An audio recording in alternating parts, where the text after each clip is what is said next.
नमस्कार।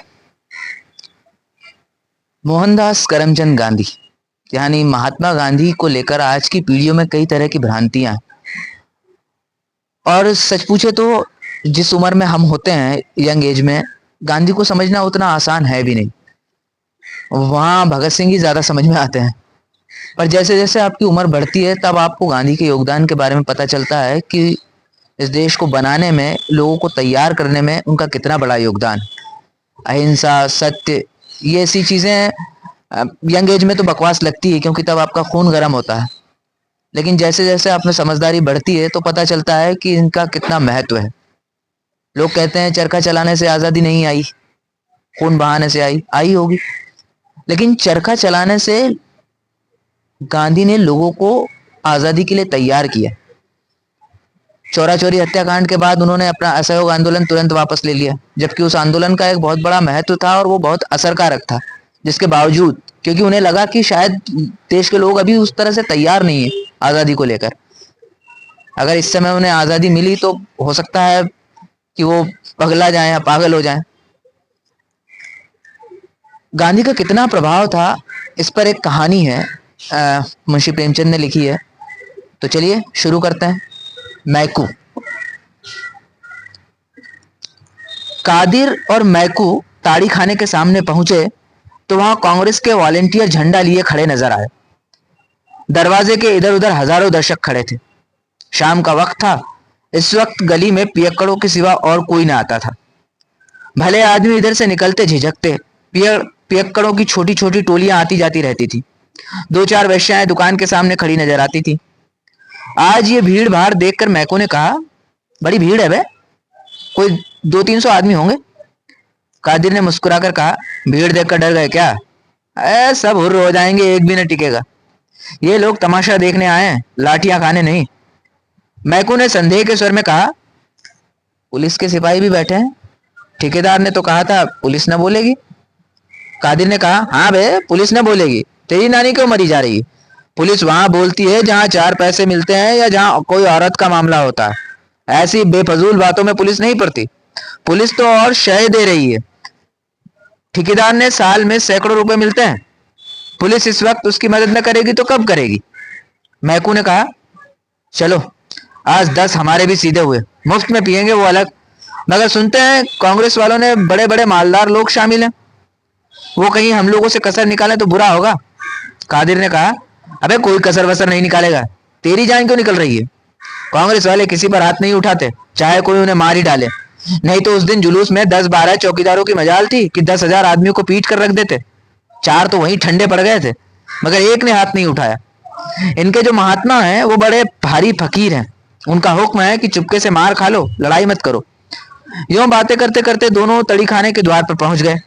एक स्वयंसेवक हाथ जोड़कर सामने आ गया और बोला, भाई साहब, आपके मजहब में ताड़ी हराम है। मैकू ने बात का जवाब चांटे से दिया। ऐसा तमाचा मारा कि स्वयंसेवक की आंखों में खून आ गया। ऐसा मालूम होता था गिरना चाहता है। दूसरे स्वयंसेवक ने दौड़कर उसे संभाला। 5 उंगलियों का रक्तमय प्रतिबिंब झलक रहा था, मगर वॉलेंटियर तमाचा खाकर भी अपने स्थान पर खड़ा रहा। मैकू ने कहा, अब हटता है कि और लेगा? स्वयंसेवक ने नम्रता से कहा, अगर आपकी यही इच्छा है तो सिर सामने किए देता हूं, जितना चाहिए मार लीजिए, मगर अंदर न जाइए। यह कहता हुआ वो मैकू के सामने बैठ गया। मैकू ने स्वयंसेवक के चेहरे पर निगाह डाली। उसकी 5 उंगलियों के निशान झलक रहे थे।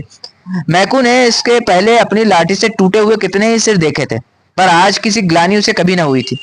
वो 5 उंगलियों के निशान किसी पंचशूल की भांति उसके हृदय में चुभ रहे थे। कादिर चौकीदारों के पास खड़ा सिगरेट पीने लगा। वही खड़े खड़े बोला, अब खड़ा देखता क्या है, लगा इसके एक हाथ। मैकू ने स्वयंसेवक से कहा, तुम उठ जाओ, मुझे अंदर जाने दो। आप मेरी छाती पर पांव रखकर चले जा सकते हैं। मैं कहता हूं उठ जाओ, मैं अंदर ताड़ी न पीऊंगा, एक दूसरा ही काम है। उसने यह बात कुछ दृढ़ता से कही कि स्वयंसेवक उठकर रास्ते से हट गया। मैकू ने मुस्कुराकर उसकी ओर ताका। स्वयंसेवक ने फिर हाथ जोड़कर कहा, अपना वादा भूल न जाना।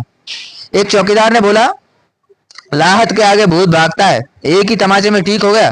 कादिर ने कहा, यह तमाचा बच्चा को जन्म भर याद रहेगा। महकू के तमाचे सह लेना मामूली काम नहीं है। चौकीदार ने कहा, आज ऐसा ठोको इन सबों को फिर इधर आने का नाम न ले। कादिर ने कहा, खुदा ने चाहा तो फिर इधर आएंगे भी नहीं, मगर है बड़े सारे हिम्मती, जान को हथेली पर लिए फिरते हैं। मैकू भीतर पहुंचा तो ठेकेदार ने स्वागत किया। आओ मैकू मियाँ, एक ही तमाचा लगाकर क्यों रह गए? एक तमाचे का भला इन पर क्या असर होगा?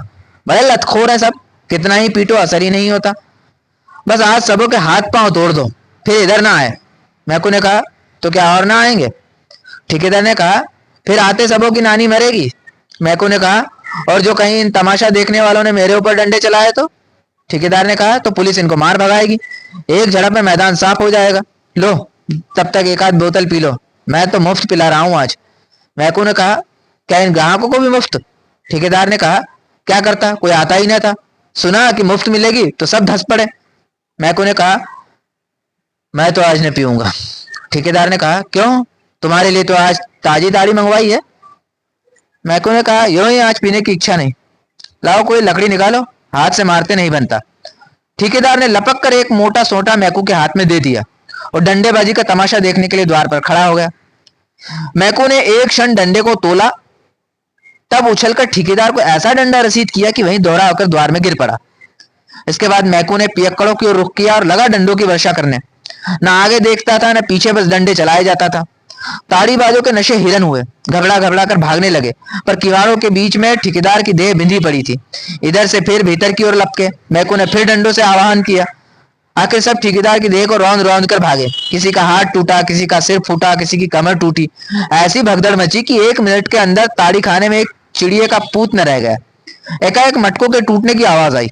स्वयंसेवक ने भीतर झांक कर देखा तो मैकू मटकों को विध्वंस करने में जुटा हुआ था। बोला, भाई साहब, अजी भाई साहब, ये आप गजब कर रहे हैं। इससे तो कहीं अच्छा कि आपने हमारे ऊपर अपना गुस्सा उतारा होता। मैकू ने 2-3 हाथ चलाकर बाकी बची हुई बोतलों और मटकों का सफाया कर दिया और तब चलते चलते ठेकेदार को एक लात जमा कर बाहर निकल आया। कादिर ने उसको रोककर पूछा, तू पागल तो नहीं हो गया बे?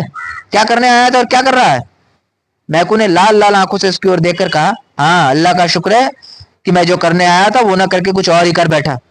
तुम में कुव्वत हो तो वॉलंटियरों को मारो, मुझ में कुव्वत नहीं है। मैंने तो जो एक थप्पड़ लगाया उसका रंज अभी तक है और हमेशा रहेगा। तमाचे के निशान मेरे कलेजे पर बन गए हैं। जो लोग दूसरों के गुनाह से बचाने के लिए अपनी जान देने को खड़े हैं, उन पर वही हाथ उठाएगा जो पाजी है, कमीना है, नामर्द है। मैकू फिसादी है, लठैत है, गुंडा है, पर कमीना और नामर्द नहीं है। कह दो पुलिस वालों से, चाहे तो मुझे गिरफ्तार कर लें। कई ताड़ीबाज खड़े सिर सहलाते हुए उसकी ओर सहमी हुई आंखों से ताक रहे थे। कुछ बोलने की हिम्मत न पड़ती थी। मैकू ने उनकी ओर देखकर कहा, मैं कल फिर आऊंगा। अगर तुम में से किसी को यहां देखा तो खून पी जाऊंगा। जेल और फांसी से नहीं डरता। तुम्हारी बंधन से इसी में है कि अब भूल कर भी इधर ना आना। ये कांग्रेस वाले तुम्हारे दुश्मन नहीं है। तुम्हारे और तुम्हारे बाल बच्चों की भलाई के लिए ही तुम्हें पीने से रोकते हैं। इन पैसों से अपने बाल बच्चों की परवरिश करो, घी दूध खाओ। घर में तो फाके हो रहे हैं, घरवाली तुम्हारे नाम को रो रही है और तुम यहाँ बैठे पी रहे हो। लानत है इस नशेबाजी पर। मैकू ने वही डंडा फेंक दिया और कदम बढ़ाता हुआ चला गया।